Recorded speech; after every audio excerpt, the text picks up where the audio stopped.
அல்ஹம்துலில்லாஹ் அஷ்ஹது அன் லா இலாஹா இல்லல்லாஹ் வஹ்தஹு லா ஷரீக லஹு. புகழனைத்தும் அல்லாஹ்வுக்கே, அந்த அல்லாஹுவை தவிர வேறு தெய்வங்கள் இல்லை என்று நான் சாட்சியம் பகர்கின்றேன். நாம் வழிபடக்கூடிய அந்த அல்லாஹ் தனித்தவராகவும் இணைகளற்றவராகவும் ஏகோபித்த அதிகாரத்திற்கு உரிமை உள்ள ஒருவராகவும் இருக்கின்றார்.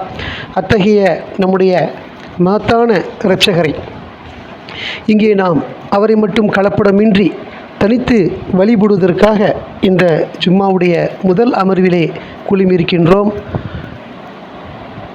அவரை மட்டும் கலப்படமின்றி தனித்து வழிபடுவதற்கான ஒரு அரிய பெரும் வாய்ப்பை அல்லாஹ் நமக்கு வழங்கி நம்மை ஆசீர்வதித்திருக்கின்றார், நம்மை கண்ணியப்படுத்தியிருக்கின்றார், நம்மை வழி நடத்துகின்றார்.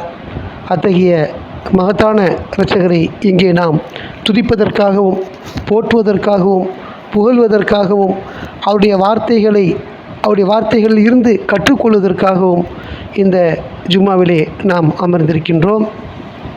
அல்லாஹ்வுடைய வார்த்தைகளான இந்த அல் குர்ஆன் 114 அத்தியாயங்களை கொண்டதாக உள்ளது. அந்த 114 அத்தியாயங்களிலும் 6346 வசனங்களை கொண்டதாக உள்ளது. நாம் என்ன செய்கிறோம், தொடர்ச்சியாக சின்ன சின்ன சூறாக்களிலிருந்து பார்த்துக்கிட்டு வரோம். அல் நாஸில் தொடங்கி வரிசையாக பார்த்துட்டு வரோம். சென்ற வாரம் நாம் சூரா 75 அல் கியாமா, உயிர் தெழுப்பப்படுதல் அப்படிங்கிற ஒரு தலைப்புள்ள ஒரு சூறாவில் முழுமையாக 40 வசனம் வரைக்கும் பார்த்து முடிச்சிருக்கிறோம். அதனுடைய தொடர்ச்சியாக அதுக்கு முன்னால் இருக்கக்கூடிய ஒரு சூறா 74 அல் முதத்திர், மறைக்கப்பட்ட ரகசியம் அப்படின்னு ஒரு தலைப்பை கொண்ட ஒரு சூறாவை இன்ஷா அல்லாஹ் நம்ம இன்றைக்கி பார்க்க இருக்கிறோம். அவுது பில்லாஹி மினஷ் ஷைத்தானிர் ரஜீம். சூறா 74 மறைக்கப்பட்ட ரகசியம் அல் முதத்திர். கடவுளின் பெயரால் மிக்க அருளாளர் மிக்க கருணையாளர். எந்த ஒரு விஷயத்தையும் நாம் துவங்கும்போது அல்லாஹ்வுடைய பேரில் துவங்கணும், அல்லாஹ்வுடைய தன்மைகளை சொல்லி துவங்கணும் அப்படிங்கிற ஒரு வழிமுறையை நாம் இந்த குர்ஆனிலிருந்து கற்று வைத்திருக்கின்றோம். அந்த தன்மை அல்லாஹ் இங்கே குறிப்பிடும்போது குர்ஆன் நெடுக அல்லாஹ் சொல்லக்கூடிய வார்த்தைகள் அர் ரஹ்மான் அர் ரஹீம், மிக்க அருளாளர் மிக்க கருணையாளர். அது எந்த அளவுக்கு ஒரு பேருண்மையாக இருக்குது அப்படிங்கிறத நாம் அறிந்து வைக்கணும். அப்போ தான் அல்லாஹ்வுடைய அந்த தன்மையை நாம் அறிந்துள்ள ஆகும்.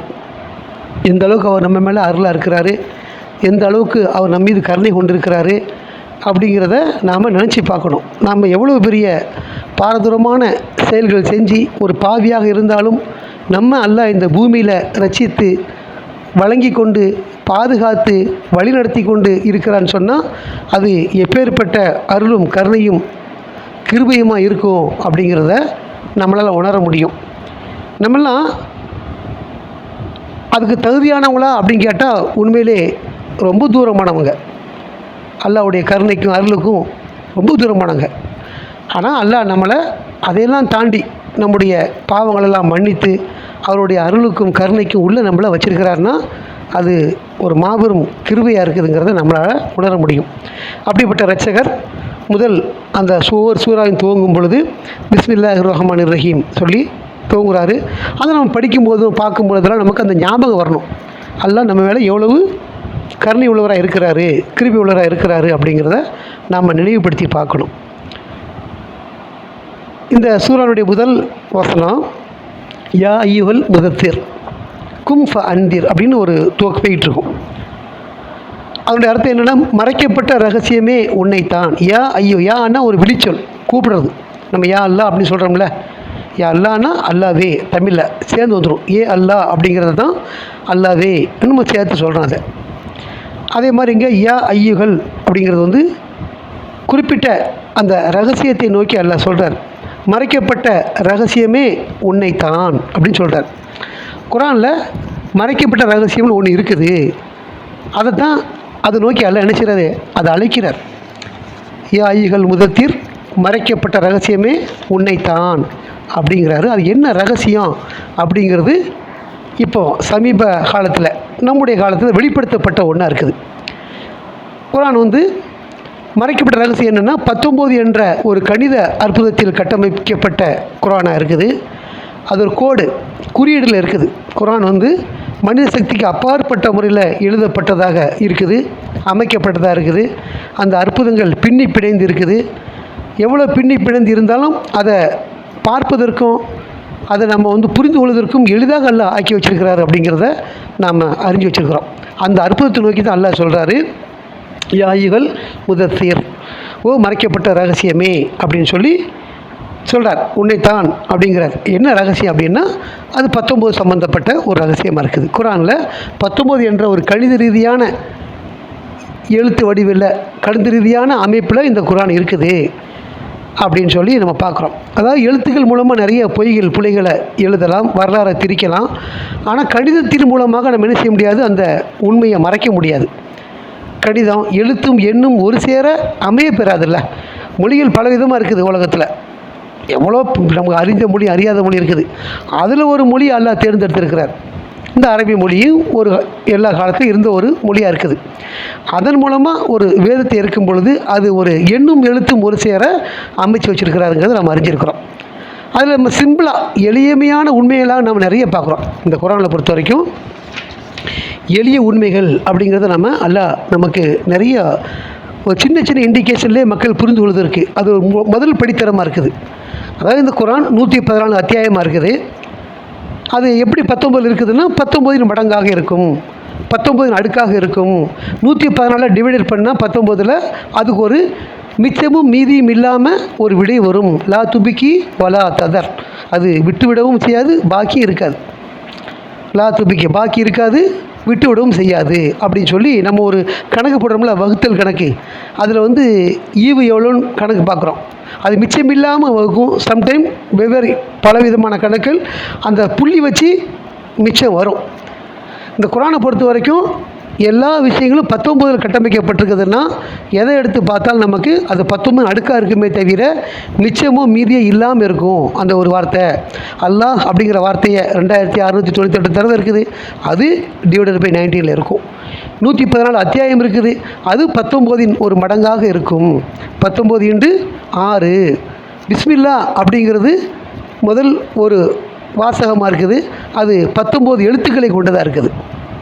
சரியா? அது மாதிரி குரானில் உள்ள மொத்த வசனத்தின் எண்ணிக்கை நம்ம அடிக்கடி சொல்கிறோம் 6346 அப்படின்னு சொல்கிறோம். அது 19 × 334. 334 அடுக்காக இருக்குது. 334 மடங்கு தான் 6346 வசனங்களாக இருக்குது அப்படிங்கிறத நாம் அறிஞ்சு வச்சுக்கிறோம். அது மாதிரி 9வது அத்தியாயத்தில் பிஸ்மி இல்லாமல் இருக்குது அப்படிங்கிறதையும் பார்க்குறோம். ஏன் அது இல்லாமல் இருக்குதுங்கிறதுக்கும் இன்றைக்கி விட தெரிஞ்சிருக்கிறோம் இல்லையா? அது மொத்தம் 114 முறைகள் இடம்பெறுது.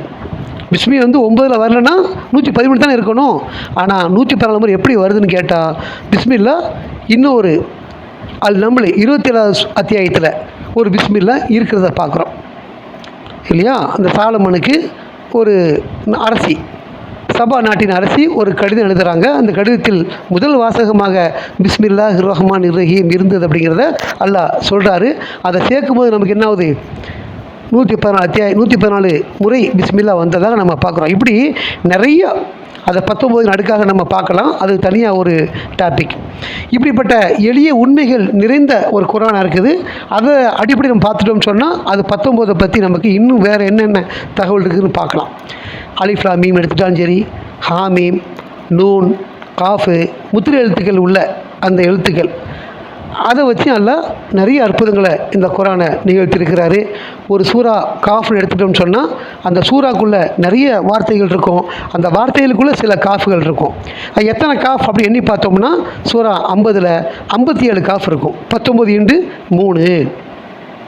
இப்படி வந்து அலிஃப் லாம் மீம் எடுத்தாலும் சரி, அலிஃப் லாம் மீம் ரா எடுத்தாலும் சரி, ஹாமீம் எடுத்தாலும் சரி, நூன் எடுத்தாலும் சரி, காஃப் எடுத்தாலும் சரி, கா ஹா யா ஐன் சாத்துங்கிற 5 எழுத்து கொண்ட ஒரு 19வது அத்தியாயத்தில் பெரிய ஒரு முத்திரை எழுத்தாக வச்சுருக்கிறார். அதிகம் முத்திரை எழுத்து உள்ள ஒரு சூறாவாக இருக்குது. அதில் 5 எழுத்துக்களை கொண்டு கட்டமைக்கப்பட்டிருக்குது. இதெல்லாம் அந்த வார்த்தைகளை கணித ரீதியாக நாம் என்ன செய்கிறோம், அதை பார்க்குறோம். அப்படி அமைக்கப்பெற்ற ஒரு வாசகத்தை பற்றி அல்லாஹ் அங்கே சொல்லும்போது மறைக்கப்பட்ட ரகசியமே உன்னைத்தான் அப்படி ஒரு வார்த்தையில் சொல்கிறாரு. அதில் ஏராளமான அற்புதங்கள் புதைந்திருப்பதை நாம் இன்றைக்கி குரானில் பார்த்துருக்குறோம். ஒட்டுமொத்த இந்த குரானும் கணித ரீதியாக எழுதப்பட்டதாக இருக்குது. இது மனித சக்திக்கு அப்பாற்பட்டதாக இருக்குது. இது கடவுளால் மட்டுமே இயற்றப்பட்டதாக இருக்கும் அப்படிங்கிற ஒரு அறிதலுக்கு, புரிந்து கொள்ளுதலுக்கு, முடிவுக்கு மனித இனத்தால் வர முடியும். இது ஏனைய புத்தகங்களை போல் உள்ளது இல்லை, அல்லாஹ்வால் இயற்றப்பட்ட ஒன்றா இருக்குது. கடவுள் எவ்வளோ உண்மையானவர் அப்படிங்கிறதையும் இந்த அற்புதத்தின் மூலமாக நாம் என்ன செய்ய முடியும், புரிந்து கொள்ள முடியும். மனித சக்திக்கு அப்பாற்பட்ட முறையில் இருக்குத, இது யாராலும் இயற்ற முடியாத, இதை உண்மையிலே இதை படைத்தவரால் தான் இதை செய்ய முடியும் அப்படிங்கிற தீர்மானத்திற்கு, முடிவுக்கு நாம் வரக்கூடிய அளவுக்கு அந்த அற்புதம் மிகைத்திருக்குது அப்படிங்கிறது நம்ம பார்க்குறோம். ஆக மறைக்கப்பட்ட ரகசியமே உன்னைத்தான் அழைத்து என்ன சொல்கிறாரு, வெளியில் வந்து எச்சரிக்கை செய், கும் ஃபஅன்திர், வெளியில் வந்து எச்சரிக்கை செய். அது வெளிப்படுத்தப்பட்டுச்சு. இன்றைக்கி எங்கேயோ ஒரு இடத்துல யுஎஸ்ஏல சொல்லப்பட்டுச்சு. எகிப்தில் பிறந்த ஒரு தூதர் ரஷாத், அவர் எங்கே வந்து சொல்கிறாரு, அமெரிக்காவில் இருந்து சொல்கிறார். அது உலகம் முழுக்க இன்றைக்கி பறந்து விரிந்து தெரிஞ்ச ஒரு விஷயமா இருக்குது. குரானுடைய மிராக்கல், அற்புதம் அப்படின்னு சொல்லிட்டு நம்ம காலத்தினுடைய அற்புதமாக சான்றாக இருக்குது. அதை பார்த்த மக்கள் ஏற்றுக்கொள்கிறாங்க, பார்த்த மக்கள் ஏற்றுக்கொள்ளாமல் இருக்கிறாங்க, பலவிதமான மக்கள் இருக்கிறாங்க. யாருக்கு அல்லாஹ்வுடைய நாட்டம் இருக்கோ அது அவங்களுக்கு கிடைக்கிது, நாட்டம் இல்லாதவங்களுக்கு கிடைக்கல, அவ்வளோதான். ஆக வெளியில் வந்து எச்சரிக்கை செய் அப்படிங்கிறது இன்றைக்கி உலகம் முழுக்க பரவி இருக்குது. அது எச்சரிக்கை செஞ்சு கொண்டு இருக்குது. உன்னுடைய இரட்சகரை பெருமைப்படுத்து.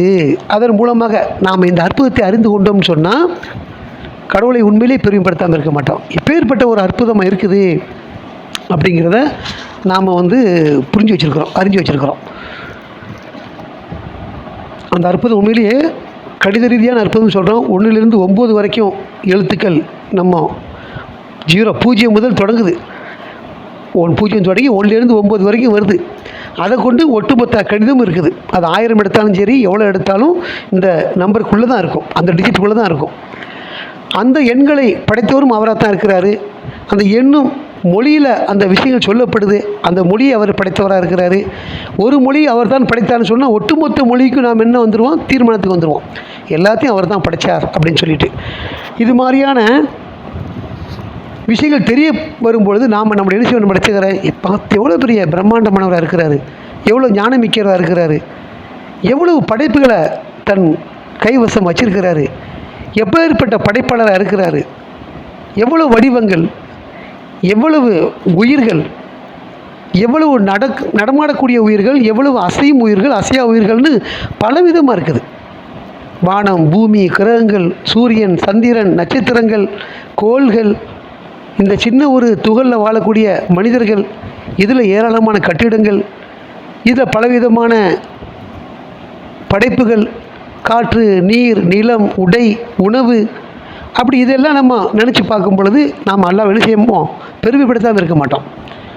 அப்போது இந்த ரகசியங்களை அறிவதன் மூலமாக, வெளிப்படுத்துவதன் மூலமாக நாம் அதை அல்லாஹ்வுடைய தன்மையை நாம் அறிகிறோம், அல்லாஹ்வை நம்ம பெருமைப்படுத்துகிறோம். உன்னுடைய ரகசியங்களை பெருமைப்படுத்து. எப்போ அது பெருமைப்படுத்தும், அது வெளிப்படுவதன் மூலமாக கடவுளை வெளிப்படுத்தும். பாருங்கள், உங்கள் ரட்சகர் எப்படி இருக்கிறாரு பாருங்கள், ஒரு எப்பேற்பட்டவர்னு பாருங்கள், எப்படிலாம் அமைச்சு வச்சுருக்காருன்னு பாருங்கள் அப்படின்னு வெளிப்படுத்துவதன் மூலமாக அறிய வரும். அதுதான் அல்லாஹ் கட்டளையிடுறார். ஓ மறைக்கப்பட்ட ரகசியமே உன்னைத்தான், வெளியில் வந்து எச்சரிக்கை செய், உன்னுடைய இரட்சகரை பெருமைப்படுத்து. அடுத்த நாளில் சொல்கிறாரு, உன்னுடைய ஆடையை தூய்மைப்படுத்து அப்படிங்கிறார். 19 என்ற கணித அமைப்பில் என்ன இருக்குது, கரைபடிந்து இருக்குது, அதை நீங்கள் நீக்கு, அப்படி உன்னுடைய ஆடையை தூய்மைப்படுத்து அப்படிங்கிறார். அது என்ன அப்படின்னு நாம் இன்றைக்கி அறிஞ்சு வச்சுருக்கிறோம் இல்லையா? அதை நம்ம தொடர்ச்சியாக பார்ப்போம். தூபு இலல்லாஹ். அல்ஹம்துலில்லாஹ், அஷ்ஹது அன் லா இலாஹா இல்லல்லாஹ் வஹ்தஹு லா ஷரீக லஹு. புகழனைத்தும் கடவுளுக்கே, அந்த கடவுள் ஒருவரை தவிர வேறு தெய்வங்கள் இல்லை என்று நான் சாட்சியம் பகிர்கின்றேன்.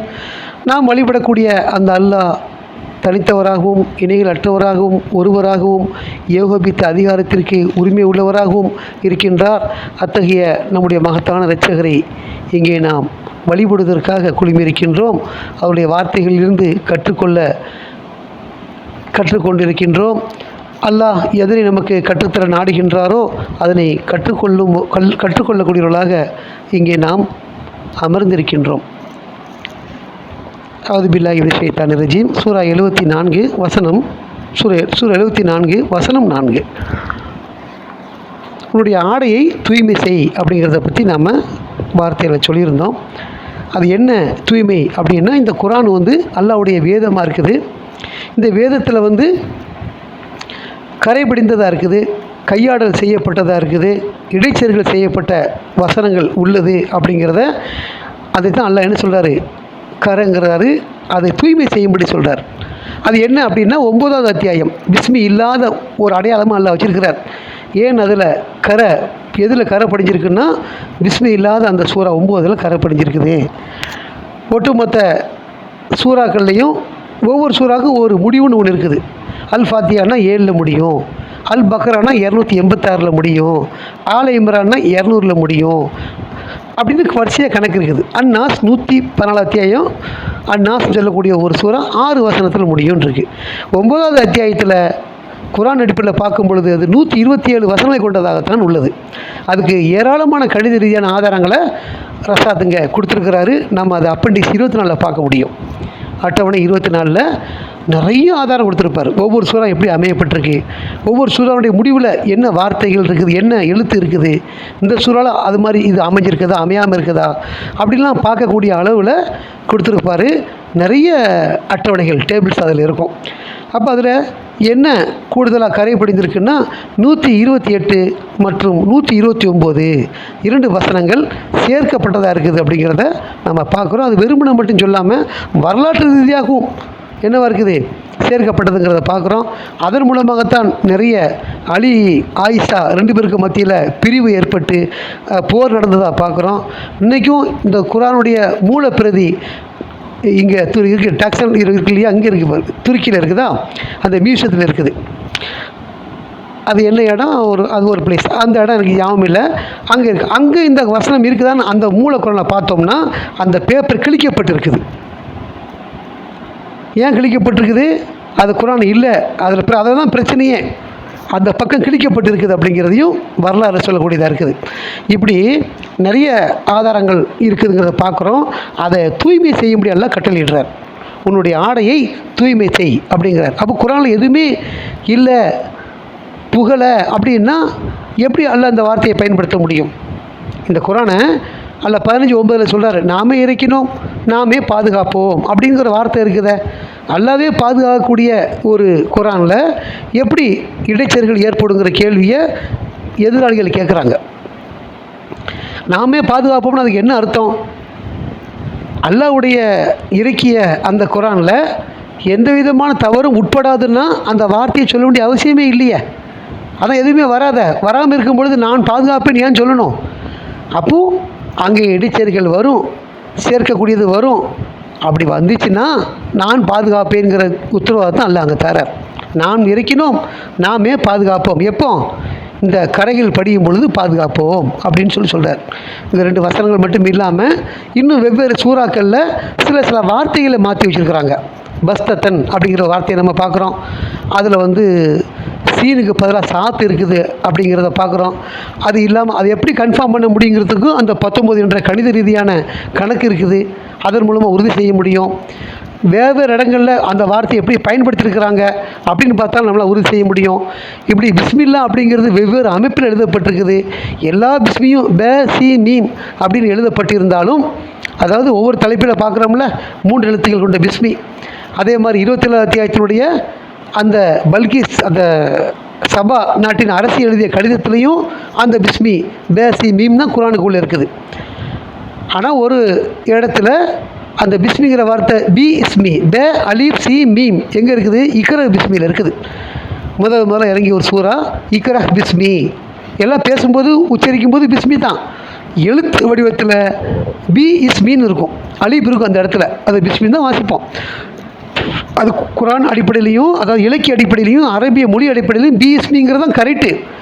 சரியாக உள்ள ஒரு வார்த்தையைத்தான் அல்லாஹ் வேண்டுமென்றே நம்பிக்கையாளர்கள் அடையாளம் காண வேண்டும் என்பதற்காக 20 எழுத்து வரக்கூடிய இடத்திலே 19 எழுத்தாக கட்டமைக்க வச்சிருக்கிறார். 19 இடத்துல இருக்கணுங்கிறதுக்காக அந்த ஒரு அழிவை நீக்கப்பட்டு பிஸ்மி எழுதப்பட்டிருக்கு. அதுக்கு நிறைய குரான் வசனம் இருக்குது. ஏதாவது ஒரு பிஸ்மி அப்படி இருந்தால் கூட மக்கள் சொல்லுவாங்க தப்பாக எழுதிட்டாங்கன்னு சொல்லிடுவாங்க.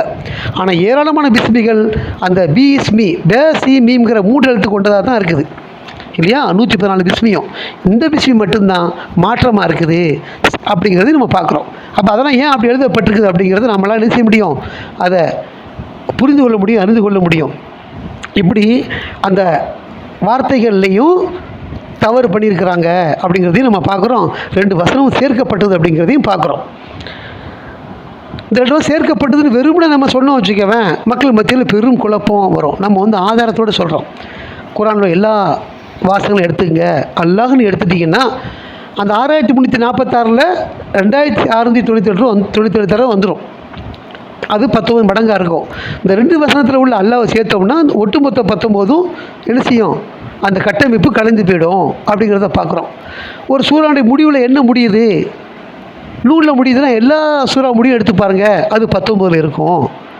ஆனால் இந்த 9 அத்தியாயத்தினுடைய விஷயத்தை எடுத்து பார்த்தோம்னா அது 19 அடங்காது, சேர்க்கப்பட்ட வசனத்தை வச்சு. ஆனால் நாம் சொல்லக்கூடிய 127 முடிவில் என்ன வருதோ அதை நம்ம பொருத்தி பார்த்தோம்னா ஒரே சீரா மிக சரியாக இருக்கும். இப்படியா ஒரு 84 டேபிள்ஸ் கொடுத்துருக்கிறார் ரசாத். அப்படி 24 பார்த்தோம்னா அது மிக பிரமிப்பை கூட்டக்கூடியதாக இருக்கும். அதாவது இந்த வசனம் குரானில் உள்ள இல்லை அப்படிங்கிறதுக்கு ஏராளமான ஆதாரம் நம்ம கொடுக்குறோம். ஆனால் இந்த குரானில் உள்ள வசனம் தான் என்று சொல்வதற்கு எதிரிகளால் ஒரு ஆதாரம் சொல்ல முடியலை, அவங்களால சொல்ல முடியலை. ஏன்னா அதில் தூதரை மிகப்படுத்தி சொல்லப்பட்டிருக்கு. அல்லாஹ்வுக்கு சொல்ல வேண்டிய வார்த்தைகளை, தன்மைகளை. அவர்தான் ரஹ்மானாக இருக்கிறாரு, ரஹீமாக இருக்கிறாரு. அந்த வார்த்தையை தூதருக்கு பயன்படுத்தி சொல்லப்படுது. அதுவே மேலோட்டமாக பார்த்தாலே தெரிஞ்சிடும். இன்னும் அரேபிய குரானை வாசிக்கிறோமே, ஓதுறோமே, அந்த ஓதக்கூடிய முறையில் எல்லா வசனையும் ஓதும்போதும் ஒரு சீராக ஒரே மாதிரி இருக்கும். ஆனால் இந்த வசனத்தை ஓதும்போது மட்டும் சிக்கல் ஏற்படும், தடங்கள் இருக்கும், ஒரு சீராக ஓத முடியாது. எல்லா காரியம் ஓதுறாங்கல்ல, நம்ம விரும்பி கேட்போம். அந்த காரி ஓதக்கூடிய இந்த வசனத்துக்கு பாருங்கள் 128 மட்டும் 129 லக்கது ஜாக்கும் ரசூலுன் மின் அன்ஃபுசிக்கும். இது குரானோட மேட்சிங்கே ஆகாது. ஓதக்கூடியவங்கள்ட்ட கேட்டு பார்த்தாலே தெரியும். உனக்கு எல்லா வசனம் ஓத முடியுதான்னு கேட்டு பாருங்க, அந்த வித்தியாசத்தை அவங்களே உணர்வாங்க, சொல்லுவாங்க. நியாயமானவங்க சொல்லுவாங்க இது அதை மாதிரி உணர முடியல அப்படின்னு சொல்லி. நம்ம அந்த டெஸ்ட் கூட பண்ணியிருக்கிறோம். அப்படி இந்த வாசகங்கள் சேர்க்கப்பட்டதாக இருக்குது அப்படிங்கிறத நமக்கு நிறைய ஆதாரங்களோடு சொல்கிறாங்க. ஆனால் இது மக்கள் மத்தியில் பெரும் இதாக இருக்குது, பிரளயமாக இருக்குது. எதிர்ப்பில் மக்கள் மூழ்கி இருக்கிறாங்க. இவங்க குரானுக்கு எதிரானவங்க நினைக்கிறாங்க. ஆனால் எந்த ஆதாரத்தையும் தர மாட்டாங்க. எல்லாமே அடிப்படை இல்லாத காரணங்களாக இருக்கும். அப்படி அல்ல நமக்கு உன்னுடைய ஆடையை தூய்மை செய் அப்படின்னு 19 என்ற கணிதத்துக்கு கட்டளையிடுறார். தவறானவற்றை கைவிட்டு விடு அப்படின்னு சொல்கிறார். உன் குலக்குள்ள எது தவறாக இருக்கோ அது கைவிட்டு விடு, அதை நீக்கி விடு அப்படின்னு சொல்கிறார். குரான் இந்த ரகசியம் வெளிப்படுத்தப்பட்டதுக்கு பிறகு இந்த மாதிரி விஷயத்தை நம்ம பேசுகிறோமே, இதுக்கு முன்னாடி இந்த வாசகம் இருந்துச்சே அப்படிங்கிற ஒரு கேள்வி வரும்ல. அதுக்கும் இது பொருத்தமாக இருக்கும் இல்லையா? அதுக்கும் இது பொருத்தமாக இருக்கும். ஏன்னா தவறானவற்றை கைவிட்டு விடுங்கிறது காமனாக பொதுவான ஒன்று. நம்மள்ட்ட என்ன தவறு இருக்கோ அதை கைவிட்டு விட வேண்டும் அப்படின்னு எடுத்துக்கிடுவோம். ரகசியம் எப்போ வெளிப்படுத்தப்பட்டுச்சோ அப்போ அதுக்கு பொருத்தமாக தவறானதை கைவிட்டு விடு அப்படின்னு எடுத்துக்கிடுவோம். உன்னிடம் உள்ளதை கொண்டு திருப்தி அடை அப்படின்னு சொல்கிறார். எல்லாமே ரெண்டுக்கும் பொருந்தும்.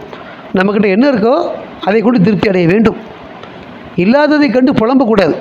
ஏன்ட்டு அது இல்லையே இது இல்லையேன்னு தாழ்வு மனப்பான்மை எடுத்துக்கொள்ளக்கூடாது. அவனுக்கு எல்லாம் இருக்குது, நமக்கு எதுவும் இல்லை, அதெல்லாம் தேவையற்ற வார்த்தைகள். அல்லாஹ் நமக்கு எதை நாடி இருக்கிறாரோ அது கிடைக்கும், நம்ம அதில் தான் இருக்கிறோம். உன்கிட்ட என்ன இருக்கோ அது திருப்தி அடை, அதுதான் திருப்தி விட்டு ஆன்மா இருக்க முடியும். அல்லாஹ் எனக்கு எல்லாம் வழங்கியிருக்கிறாரு, சிறப்பாக கவனிக்கிறாரு, நான் நல்லா இருக்கேன். எனக்கு கீழே எவ்வளோ மக்கள் இருக்கிறாங்க, அவங்களுக்கு மத்தியில் நான் சிறப்பாக இருக்கேன். எனக்கு பார்க்க கண் இருக்குது, எனக்கு படிப்பதற்கு கண் இருக்குது, புரிந்து கொள்ளக்கூடிய மூளை இருக்குது இல்லையா, சிந்திக்கக்கூடிய மனம் இருக்குது, நடக்கக்கூடிய கால் இருக்குது. எவ்வளோ அந்தஸ்து நமக்கு வழங்கியிருக்கிறாரு, விலைமதிப்பற்றது அதெல்லாம். ஒரு கண்ணை நான் பிடிங்கி தந்தால் எவ்வளோ தருவேன்னா நம்ம கொடுப்போமா? உனக்கு இத்தனை லட்சம் தாரேன், 1 கோடி தாரேன், இத்தனை கோடி தாரேன் அப்படின்னா கண்ணை உனக்கு கொடுனா கொடுப்போமா? கொடுக்க மாட்டோம். அவ்வளோ மதிப்புள்ளது. அந்த மதிப்புமிக்க பொருள் நமக்கு எல்லாம் வழங்கியிருக்கிறார, நமக்கு என்ன வேணும் அதை விட? அப்போ நம்ம திருப்தி. உன்னிடம் உள்ளதை கொண்டு திருப்தி அடை அப்படின்னு சொல்கிறார். நம்மள்ட்ட உள்ளதை கொண்டு நம்ம திருப்தி அடையணும். அதே மாதிரி 19 என்ற இந்த கடிதத்திற்கு அல்லாஹ் சொல்கிறாரு, இந்த தவறானதை நீக்கிடு, உன்னோட உள்ளதை கொண்டு திருப்தி அடை அப்படிங்கிற கட்டளையை சொல்கிறார். உறுதிப்பாட்டுடன் உன்னுடைய இரட்சகரை நினைவு கூர்ந்திடு அப்படிங்கிற. எப்போவுமே உறுதிப்பாட்டோட அவநம்பிக்கை இல்லாமல் அல்லாஹ்வை உறுதிப்பாட்டோட நம்பிக்கையோடு நம்ம செய்யணும், நினைவு கொள்ள வேண்டும், நினைவு கூற வேண்டும். அவரை துதிக்கிறோம், அவரை புகழ்கிறோம், அவருடைய பெயர்கள் நாம் உச்சரிக்கிறோம். இதெல்லாம் எப்படி செய்யணும் அப்படின்னா உறுதிப்பாட்டோடு செய்யணும். நாம் ஒரு மிக முக்கியமான நோக்கத்திற்காக இந்த காரியங்களை செய்கிறோம். நாம் படைக்கப்பட்டவங்க இங்கே மரணித்து அழிய போகிறோம், மீண்டும் உயிர் கொடுத்து எழுப்பப்படுறோம். அங்கே நம்ம ஆன்ம ரீதியான ஒரு வாழ்க்கையை வாழ போகிறோம். அந்த வாழ்க்கையை நாம் எதிர்பார்த்தவங்கள இருக்கிறோம் அப்படிங்கிற உறுதிப்பாட்டோட நம்முடைய இரட்சகரை நாம் அடைவோம் அப்படிங்கிற ஒரு உறுதிப்பாட்டோட என்ன செய்யணும்? அந்த மறுமை மிகவும் உண்மையானது, அவருடைய சொர்க்கம் உண்மையானது, அவருடைய நரகம் உண்மையானது, அவருடைய வேதனை உண்மையானது, அவருடைய பரிசுகள் உண்மையானது, நம்முடைய ஆன்ம ரீதியான வாழ்வு மிகவும் உண்மையானது அப்படிங்கிற அடிப்படையில் அந்த உறுதிப்பாட்டோடு என்ன செய்யணும்? நம்முடைய இரட்சகரை நினைவு கூர்ந்திட வேண்டும் அப்படிங்கிறத இங்கே அல்லாஹ் சொல்கிறார். ஒவ்வொருவரும் நம்ம திக்ர் செய்கிறோம், திக்ர் வாய் முடங்கிக்கிட்டு இருக்கும், கவனம் எங்கேயாவது இருக்கும். அது மாதிரி இல்லாமல் என்ன நம்ம சொல்கிறோமோ, கடவுளை நம்ம புகழணும்னா அதில் நம்ம கான்சன்ட்ரேஷன் செலுத்தணும்ல. ஒரு வார்த்தையை திரும்ப திரும்ப கூறுவதன் மூலமாக நமக்கு என்ன நிகழுதுங்கிறத நம்ம அறிஞ்சிருக்கிறோமா இல்லையா? இன்றைக்கி மருத்துவ ரீதியாக அறிவியல் ரீதியாக சொல்லப்படுது இல்லை, நம்முடைய மனங்கள் எவ்வளோ அமைதியாக இருக்குது கடவுளை திரும்ப திரும்ப கூறுவதனால, அவர் நினைவு கூறுவதனால.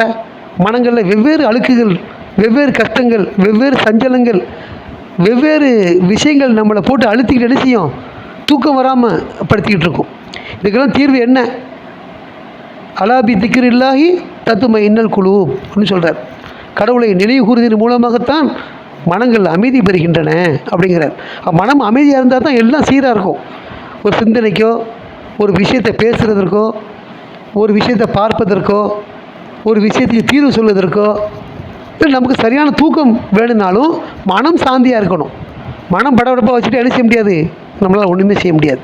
அப்போ அந்த மனம் அமைதி பெறுவதற்கு அல்லாஹ் ஒரு சூட்சுமத்தை சொல்கிறாரு. அவரை நினைவு கூறுவதன் மூலமாக அந்த நினைவு கூறுதல் எப்படி இருக்கணும்?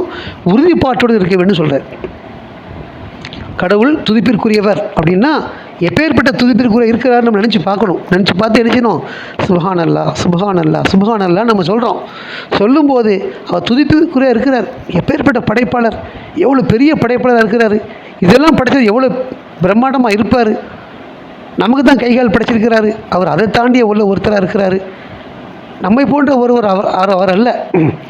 நம்மை விட பிரம்மாண்டமானவர். நம்ம கற்பனையாக கூட பார்க்க முடியாது, அவ்வளோதான். மனித பாஷையில் பேசிக்கிறோம் அவரை, அவர் இவர் அப்படின்னு சொல்லி. அவர் பார்க்குறாரு, அவர் நம்மளுடைய பிரார்த்தனைக்கு பதிலளிக்கிறாரு, அவர் செய்கிறாரு, அவர் நோக்குகிறார் அப்படின்னு நம்ம சொல்கிறோம் நம்ம பாஷையில். ஆனால் அதையெல்லாம் தாண்டிய ஒருவர் அவர். எப்படி நம்மளால் சொர்க்கத்தை நம்மளால் பார்க்கல, ஸோ என்ன செய்ய முடியாது? கற்பனையில் பார்க்க முடியும், ஓரளவுக்கு பார்க்க முடியும். அப்படி உண்மையான விஷயத்தை அங்கே போய் தான் நான் பார்க்க முடியும். அதையெல்லாம் தாண்டிய ஒருவர் கடவுள்னு நம்ம அறிஞ்சிருக்கிறோம்.